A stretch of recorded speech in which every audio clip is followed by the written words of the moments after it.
Dans cet exercice, on va voir comment utiliser la trigonométrie pour trouver une longueur manquante dans un triangle rectangle. Donc ici, on nous demande de calculer la longueur GI. Donc on commence par vérifier que le triangle est bien un triangle rectangle. C'est le cas, donc on le note. Ensuite, il va falloir choisir laquelle des trois formules du cosinus, du sinus et de la tangente nous allons utiliser. Donc on a notre petit moyen mémotechnique. On regarde les mesures que l'on connaît, l'angle à 40 degrés, son côté adjacent, et nous cherchons donc GI qui est le côté opposé. Adjacent et opposé, on les retrouve dans la formule de la tangente, donc c'est bien celle-ci que nous allons choisir. Donc tangente de l'angle H est égale à côté opposé, c'est-à-dire GI, sur côté adjacent, c'est-à-dire GH. On remplace ensuite par les valeurs. On connaît l'angle H qui mesure 40 degrés et le côté GH qui mesure 7 cm. On peut rajouter un petit sur 1 pour faciliter le produit en croix et on obtient ainsi que GI est égal à 7 fois tangente d'un angle à 40 degrés. Deux solutions s'offrent à nous. Soit on utilise la table trigonométrique et on trouve ici que pour un angle à 40 degrés, la tangente vaut environ 0,8391.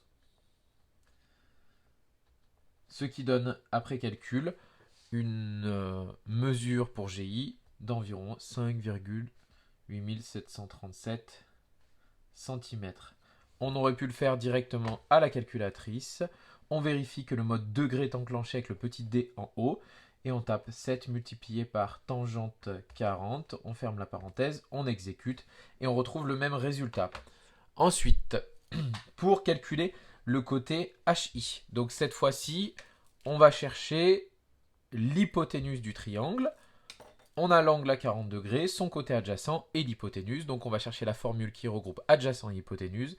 C'est la formule du cosinus. Donc on peut écrire que cosinus de l'angle H est égal à adjacent, c'est-à-dire GH, sur hypoténuse, c'est-à-dire IH. On remplace par les valeurs connues. On a donc que le cosinus d'un angle à 40 degrés est égal à 7 sur IH. Même chose, on peut rajouter le sur 1 pour faciliter le produit en croix. Et on obtient ainsi que IH est égal à 7 fois 1 divisé par cos 40.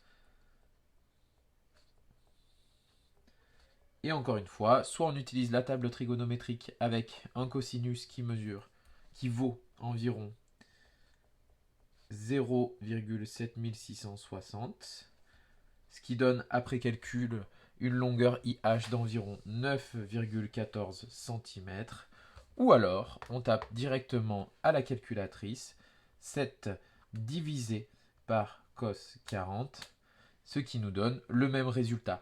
Ici, on vérifie bien que la longueur IH, qui correspond à l'hypoténuse, qui doit être la plus longue du triangle, est bien supérieure à 7 cm.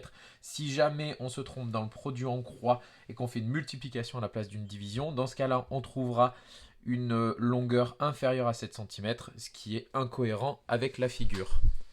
Voilà pour cet exercice.